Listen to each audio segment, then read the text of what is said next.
The meta has changed again, and in the very first weeks of Season 9, people are going wild.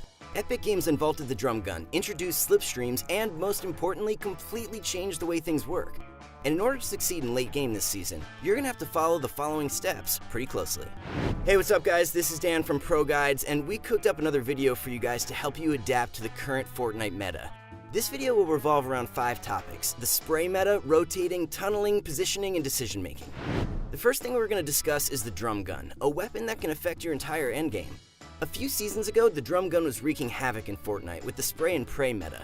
As a result, many players were complaining, so Epic went along and vaulted it. Recently, they brought it back, and it's even deadlier than before. With the pump shotgun thrown into the vault, shotguns are slowly slipping into oblivion. Or are they? If you want to be effective in competitive play, you need to use some form of spray weapon.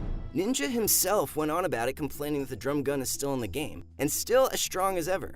And he said, play the new patch for 90 minutes, and I'm gonna say it, vault the drum gun. So, what do you guys think? Is the drum gun still OP? Epic also decided to vault the P90, good riddance. But wait, there's more.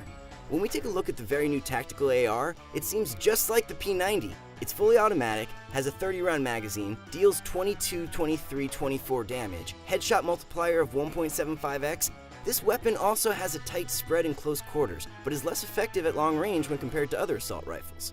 Is this weapon going to be the new P90? Let me know what you guys think. Epic time and time again always seems to remove a weapon and then adds it back into the game in a different way. Anyway, we're curious to see how it all goes. I haven't heard any complaints about it so far, so it must be fine. While I definitely argue that the tactical shotgun and the compact are still useful, if you don't have a drum gun or tactical assault rifle in a Season 9 endgame, you're at a significant disadvantage. I mean, we've all been through those lousy 8 damage pump shots. The new compact shotgun seems to be doing well. It's just a fact that the drum gun does nearly as much damage, and it does it a lot faster. The sheer spray power of the gun alone is enough to compensate for not having a shotgun or SMG. We rounded up a couple clips here in the Fortnite World Cup qualifiers last week, showing you the power of the drum gun. Now, I know the drum gun was slightly nerfed, but the same concepts apply. It seems as if every fight that went off was in favor of the drum gun. Hey, let's roll those clips. In months in a public game for Fortnite, Mr. Savage spraying with the drum gun there, eliminates Marcus. 3 players in total, 1 currently in shadow form just above. Mr. Savage knows there's no builds left, and due to the height, it's so awkward. Everyone dropping on in, sprays down 1 second just above, and it's Wolfies with the drum gun who secures the victory royale. Now we're checking in with Fnatic Smeep. We saw him get that high ground earlier and that heavy sniper shot. He's sitting on 6 eliminations right now, and lo and behold, on that ultimate high, but he's going to have to protect it from these incoming players from the Rift. It does take out Payam. He's going absolutely insane with this drum gun. Absolutely insane indeed. Still has that heavy sniper. He might need to utilize it at this point if there is a player that is trying to build up on top of him. It looks like he escapes it. Ooh. Does get dropped all the way down to the bottom, but finds a player in his box and is able to just apply all of the pressure. Will he be able to take this player out? He is. Elimination. You see him now raining down these drum gun shots with great accuracy onto Kaluja, getting that elimination, and Grim jumping into his 1-by-1. Doesn't flinch for a second. Smeef now sitting on 10 eliminations, reloading that drum gun. It is so important in these final moments. No shotgun, so this is what he's going to rely on for these close encounters.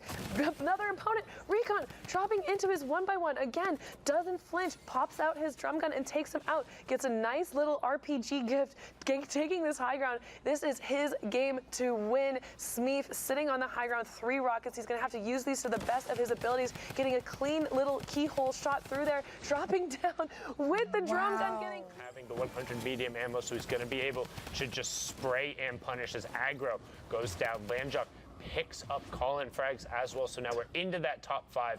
It's all about the elims and the victory route. Jaden Shots goes down to the storm. Dubs is still pressing forward. Like I said, the best of the best aren't concerned with just barely making it. They want to win every fight. They want every point. As Vix gets Landjuck on the low ground, Dubs gets Nate Hill on the high ground. Now it's Dubs versus Vix, and Dubs rat-tat-tat. Even after the 9.41 patch, the gun is still strong. Whether or not to pick up the tactical AR or drum gun is up to you. Next off, when we take a look at rotations, this season is by far the easiest to rotate in. Every season, Epic usually adds some kind of new device or item to rotate around the map. Season 5 had the Rift, Season 6 added Shadow Stones, Season 7 implemented the zip lines, last season we saw the addition of the geysers. And this season, we have the Slipstream wind tunnel system, which makes a huge circle around the Neo tilted on the map. But it's important to keep this aspect of this new device. While the Slipstream makes it easier to rotate around the map, but due to easy rotation access, there's also the potential to be third-partied like never before. Every fight I got into near a Slipstream had like 2 or 3 people landing on me. So what can you do to avoid this? Well, I highly recommend not fighting near these Slipstreams, only use them for rotations, as it can be really risky, not to mention easy for somebody who wants to get away from you. Most high-skill fights are 50-50, and in a place where multiple enemies can pop in out of nowhere, it's just not worth it. Think of all those times you took an engagement you regretted. The rage is just not worth it at this point. Apparently, many of you people like the Slipstreams, but these can be very detrimental to late-game rotations. Imagine being in a build fight and a nearby Slipstream pulls you into the storm. Yikes. On the good side, Epic just disabled them in this new patch after the 5th storm zone, so no more annoying Slipstreams late game. One of the other items that has been a real drive in late game rotations are Rift to Goes and Ballers. Now, these make for a fantastic way to rotate, but you can't build your rotations around them since they're not a guaranteed item. Also, Epic decided to drop the ball and nerfed Ballers to 150 health. Their reason for this was as follows. They said the primary goal of the Baller is to provide fun and exciting mobility. We feel that it still has a little too much defensive agency. This change should reduce the effectiveness there while not impacting its strengths. Well, it looks to me like they don't want people with Ballers rolling around having free rotations and a free shield. I'm curious to see how much this change will impact the Fortnite community, so keep your eyes peeled. Another crazy item which offers incredible mobility is the Shadow Bomb. It creates a silhouette-like form, which can help you jump and sneak by dangerous situations, and even climb up builds. There are a ton of ways these bombs can be utilized. Here's an example of an insane 200 IQ play from Mr. Savage, showing you how to utilize the Shadow Bomb. They've got to go up the side of a mountain, and it's Shadow Bomb time. Look at how awkward this is. He's getting completely blocked then out. He's deciding to take storm damage. Yes. Mr. Savage! Oh my God! You did not! Oh my God! Oh my goodness! What a play! Are you? So as you saw, that's an incredible way to use the Shadow Bomb. The mobility it provides for rotating is like nothing we've ever seen. Tunneling in this meta is often overlooked. We have 2 very distinct ways to tunnel. Let's start with snaking. This involves placing floors above and below you while placing walls on both sides as well. Just make sure you don't turbo build though, it can really mess you up. This is the most basic way to tunnel, but if you're having trouble with this, go to ProGuides.com where we can help you understand all these skills and get you better at Fortnite. There are also side variations on this called diagonal tunneling. It works the same way except for one of your sides remains open. Why? To not burn all of your materials. Late game success is almost always relying on how many materials you have at your disposal.